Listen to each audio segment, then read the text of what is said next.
First blood. I don't really remember where we left off because I checked. In Thursday's video I said it had been 400 some days. It had been 465 days. So I do not remember what happened in this. I think they've made it to the big dude.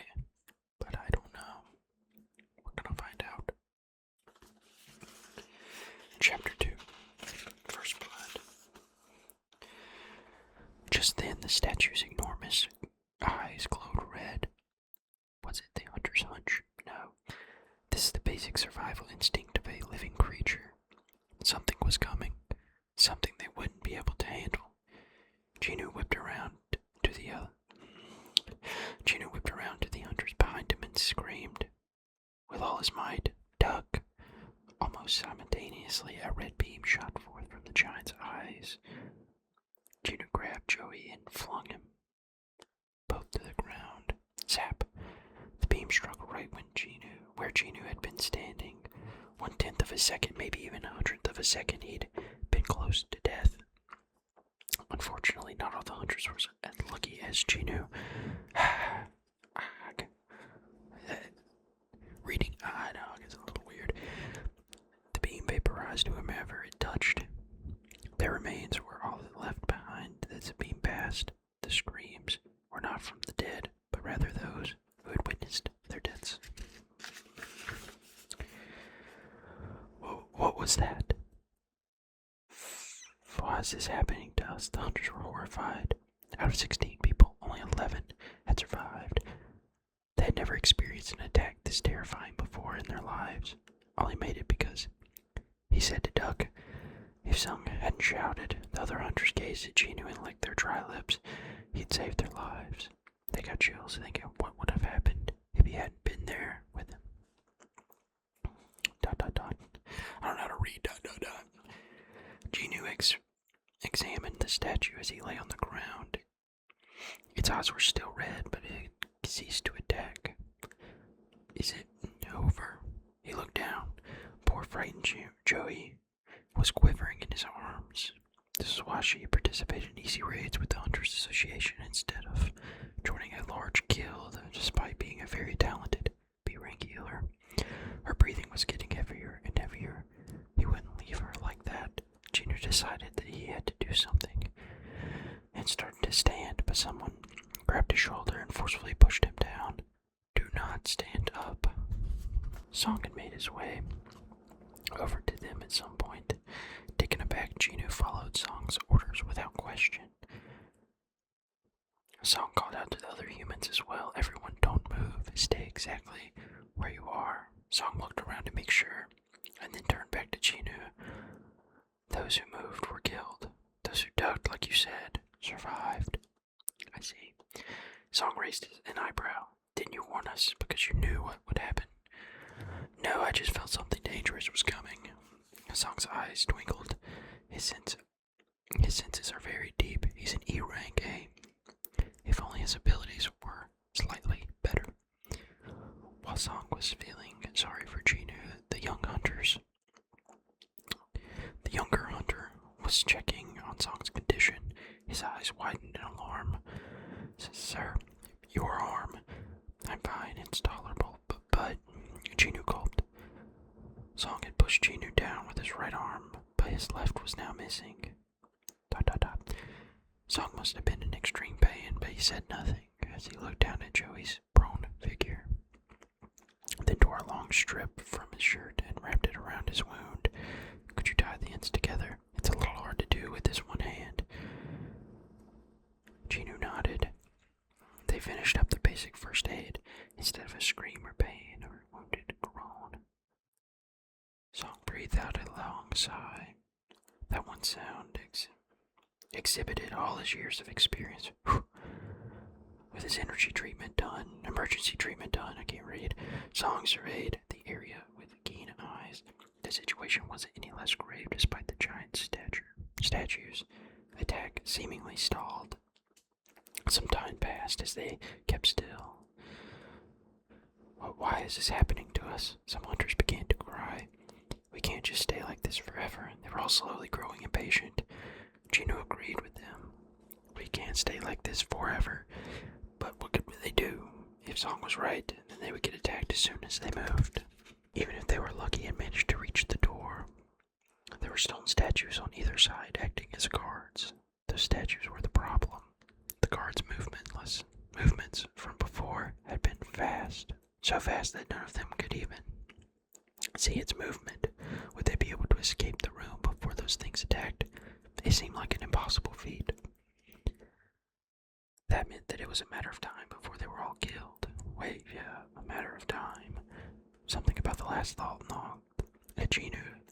Something that should have been impossible had occurred. Something nobody else had noticed. We missed something. The answer had to be here somewhere. Just as the thought occurred to Ginu, "Don't move." Song yelled across the room to Ginu, but Joe had run out of patience. "We don't know when that bastard will start attacking, but you want us to wait." Joe was a brawler class hunter, and brawlers fought with hand-to-hand combat, so their physical abilities were much higher than even regular hunters. Joe's abilities were actually so outstanding that he was lined up to sign a contract with a well-known guild. This can't be the end. Joe kept his low stance, and he started focusing his energy to his legs. His goal was the exit. The muscles in his legs were swelled and tight. "Oh no," Song muttered under his breath. Joe launched himself towards the door. Dash. I don't know what that means. Ginu turned his attention to the statue as expected. Its eyes were following Joe. A second later, the killer beams fired. Zap! The rays hit Joe squarely on his back. One of the female hunters in the party screamed hysterically.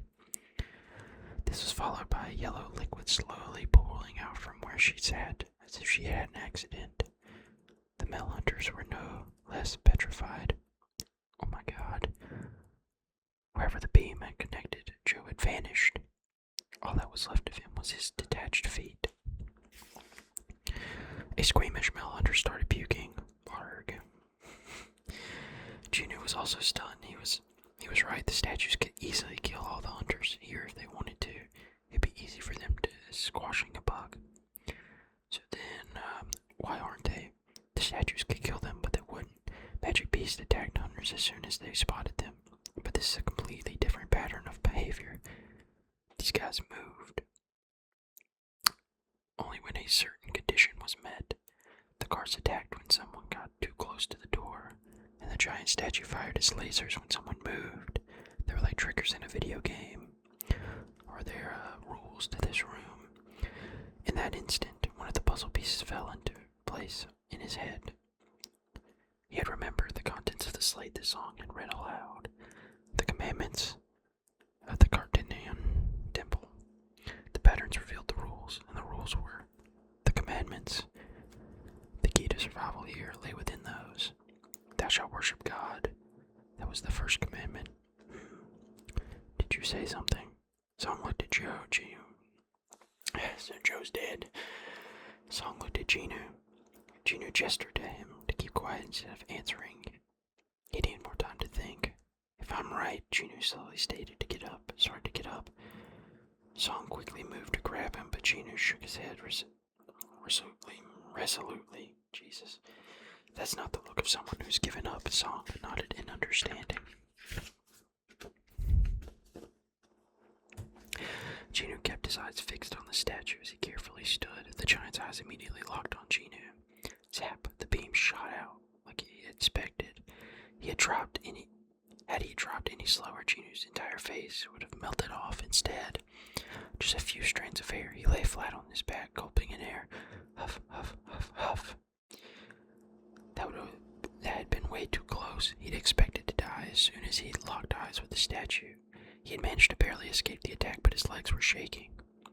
Still, it'd been worth the risk. The statue doesn't attack just any moving object.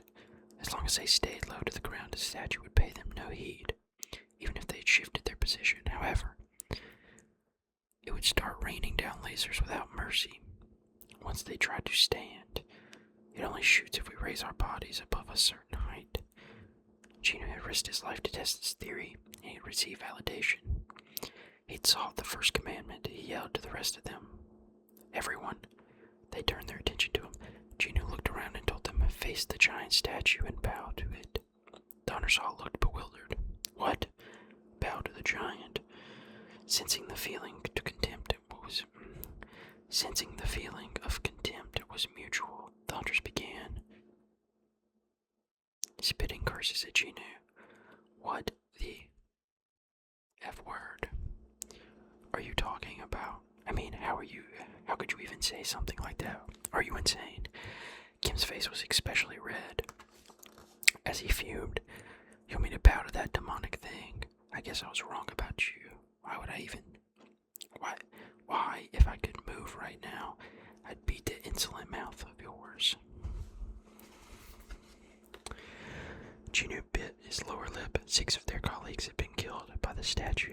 It was only natural that they'd get heated, but being told to bow to something like that, I cannot read apparently. He more than understood how they felt. More importantly, he didn't have any solid evidence to back up his theory. A hunch, it was nothing but a hunch. But then, I'll do it. The voice came behind Gino. Everyone gazed at the speaker. It was Song, the one they considered their leader. Sir Song, you're going to bow to that damn thing.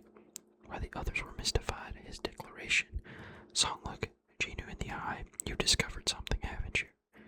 Gino nodded. Another hunch. Yes, for now. Okay. His earlier hunch had saved the lives of 11 people. There were only 10 of them left because Joe had died. If it was Gino's hunch, it might be worth a shot. That was Song's assessment. The group solemnly watched as Song shifted his knees.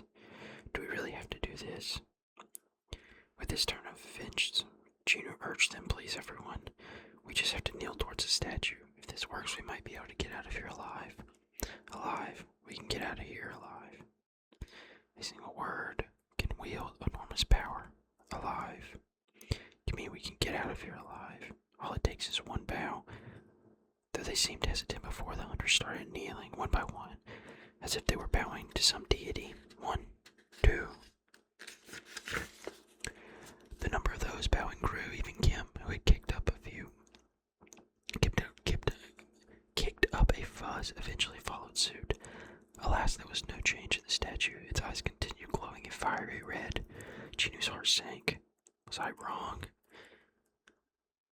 That was when he noticed Joey. She was shivering, curled up tightly, with her head buried in her arms, and even Gino had to admit that her postures looked nothing like a bow.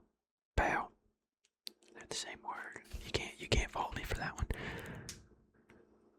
How should I? He took her gently by her wrist. She picked up at him with fright, like a frightened kitten. When Gino quietly nodded, she finally relaxed her arms. He calmed. She slowly corrected her pose. Done. And then there was one. Gino himself was the only one left. He went on his knees before the statue, placed his hands on the ground in front of him, and slowly lowered his head. As soon as he did, things began to change. The hunters who noticed it exclaimed, the statue! Look at the statue! Its eyes! The burning red light in its eyes was dissipating. Is it finally over? At long last, the deadly beams fizzled out. Yeah, everyone cheered.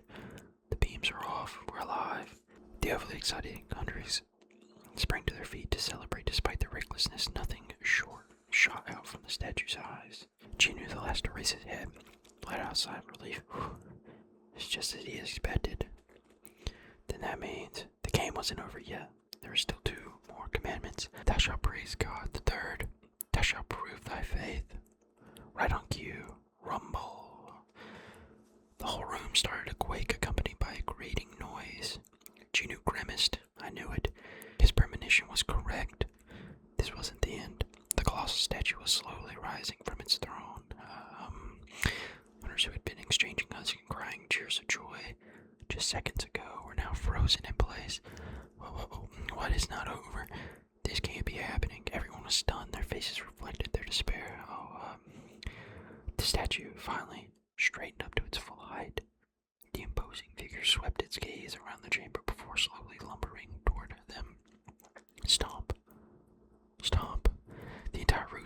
the giant's every step. Stomp. It was so tall that it had seemed to almost scrape the impossibly high ceiling. Stomp. While the hunters were standing, dumbfounded at the statue's immense size, the gap between them had steadily been shrinking. He sung, "Genu, got any ideas?" The hunters who cursed out Genu earlier now cluster around him. "Is there a way out of this?" "Say something." Despite being fully grown adults, they all looked like they would burst into tears at any moment. Genu was their only hope now. He told them about the second commandment as he coaxed Joey up from the ground. "Thou shalt praise God." That's the key. Wait, Kim wasn't sure what Genu was getting at, but he did recognize the saying. That's the thing from the slate, right? "Thou shalt worship God, thou shalt praise God, and thou shalt prove thy faith." We have to fulfill all three commandments. Genu spoke quickly. The statue was almost on top of them by now. Stomp. The statue's enormous shadow engulfed the hunters. The blood drained from their faces. "I can do it," a timid young hunter volunteered. What are you gonna do?"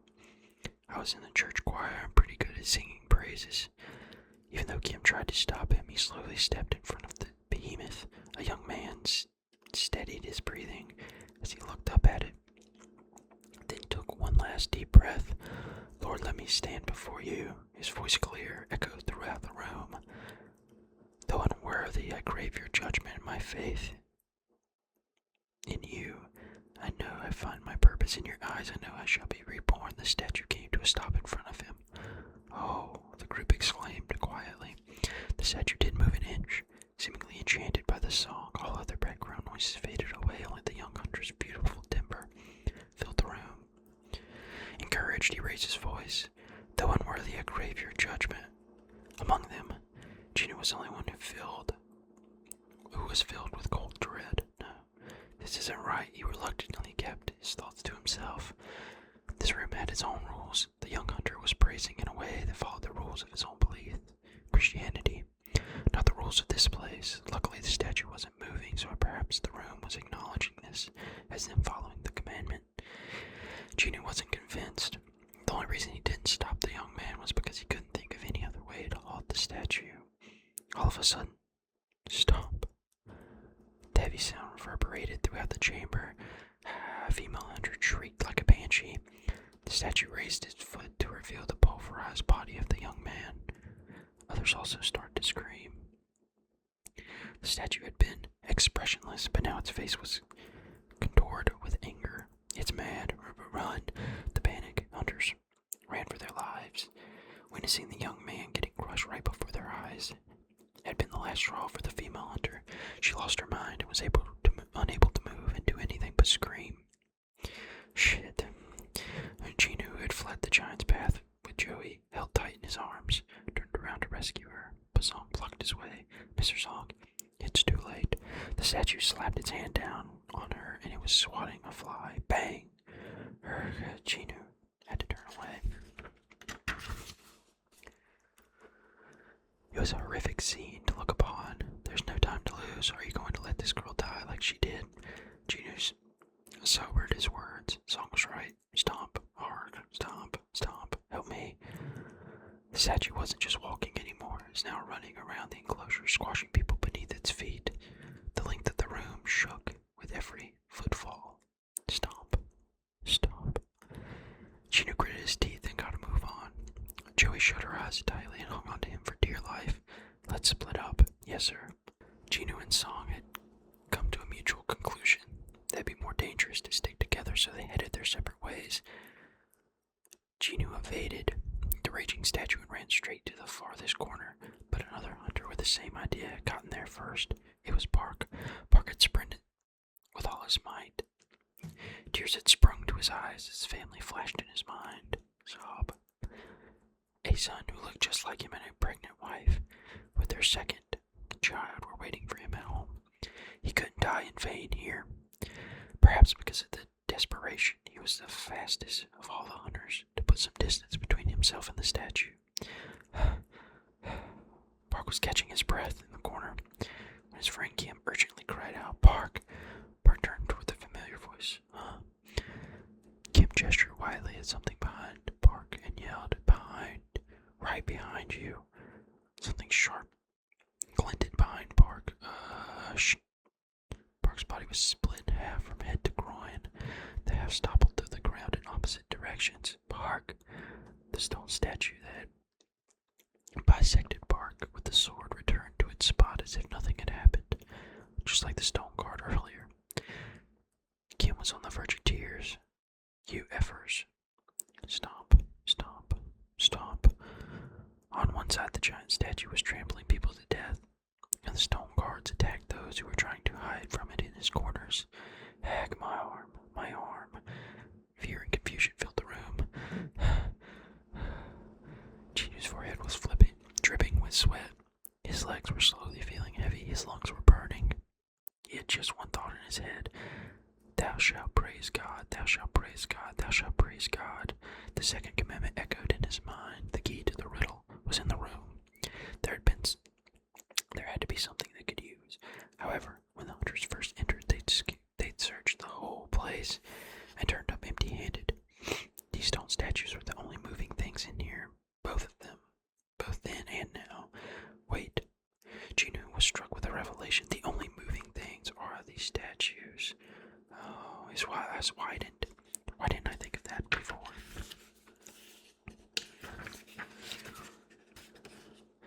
If the stone statues were the only things allowed to move, that means the statue was the only things that they could use, and the statues moved only when someone got too close. What if? Gina was gasping for breath, but he still managed to yell across the room. Everyone, head to a statue with the musical instruments. Every hunter heard his voice. ... A musical instrument. A glimmer of hope sparked in their eyes. They acted quickly. Unlike when they had been asked to bow for the giant statue. Of course, Gina was wrong. They would die as soon as they approached the graven figures, but at that moment not a single person doubted him.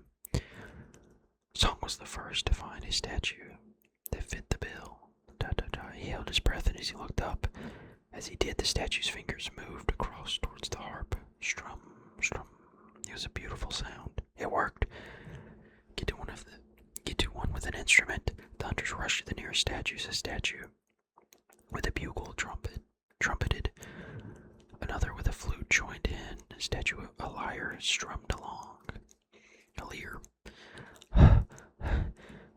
Exhausted Kim collapsed in front of a statue with a lute. Blick, blick.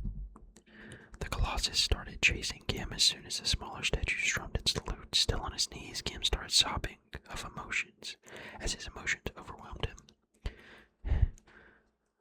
The giant whirled around. It scanned the area and locked on to its new prey. Grab. Chinu swore after making eye contact with the behemoth. His heart felt like it would explode. His back was already drenched in cold sweat. Why isn't this working? He glared at the stone statue in front of him. Though it held a drum, it gave no sign of moving anytime soon. Stomp, stomp, stomp. The giant statue was advancing at a terrifying speed. It had just been all the way on the opposite side of the enclosure, but it was quickly closing the gap. Gino gulped. It's because both Joey and I are standing here. He couldn't think of any other explanation. The rest of the stone. Centuries were playing their instruments without any problems. No time to think. Gino put Joey down and got ready to run. Gino! Joey clung to his sleeve and fright. He quietly whispered to her, "If we stick together, we'll both die." Tears welled in her eyes. The fingers gripping his sleeve trembled, but there was no time to explain the situation to her. Gino carefully removed Joey's hand and dashed away from her. Boom, bada boom. As he looked back, the stone statue behind Joey started banging his drum slowly. Good. He had just one more thing left to do.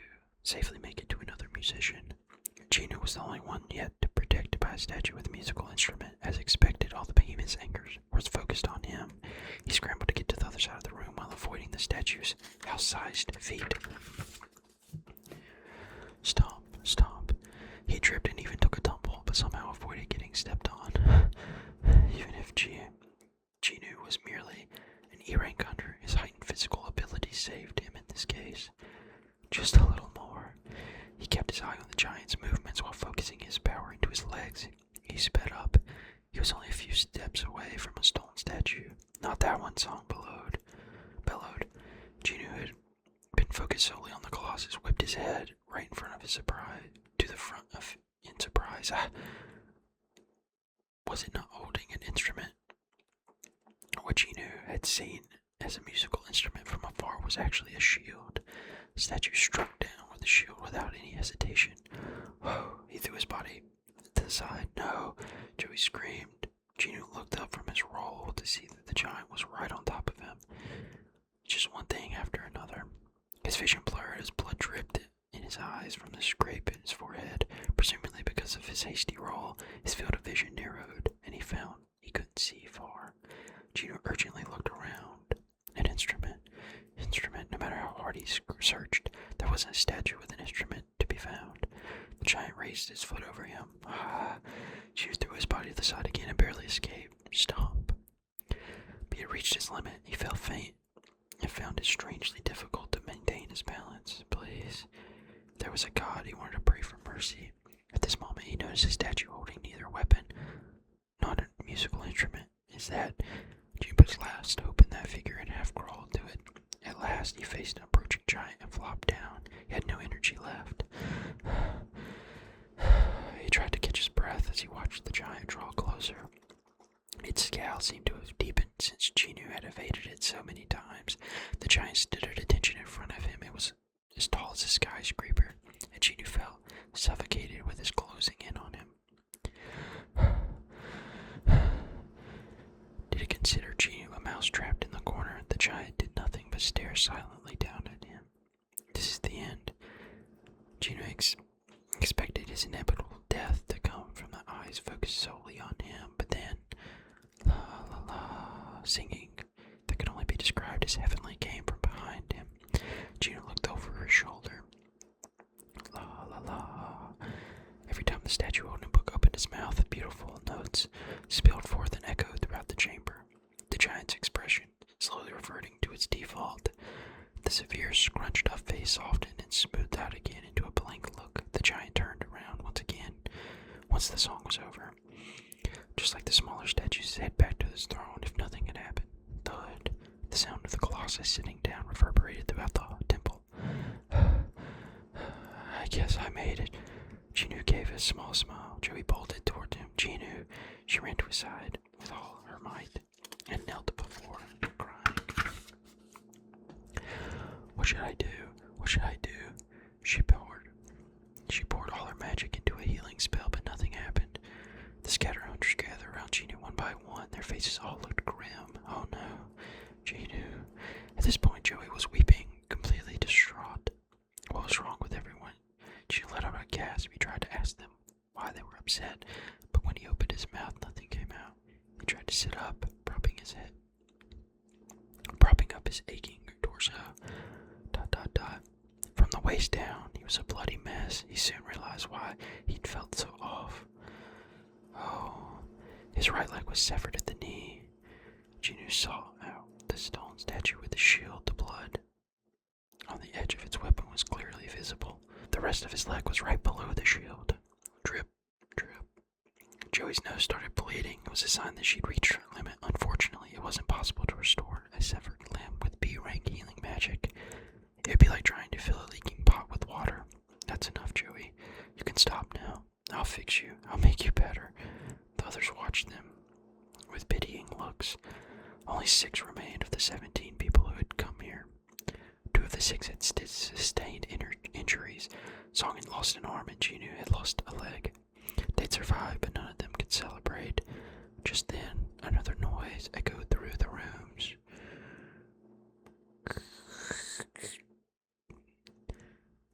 The divination circle at the center of the temple rose up. Thou shalt prove thy faith. Gino had an inkling what that meant. And that is chapter 2 of Solo Leveling. Hopefully within the next few weeks we'll come back and read chapter 3. Already have a few videos planned out, so look for those next Tuesday. And I'll see you guys then.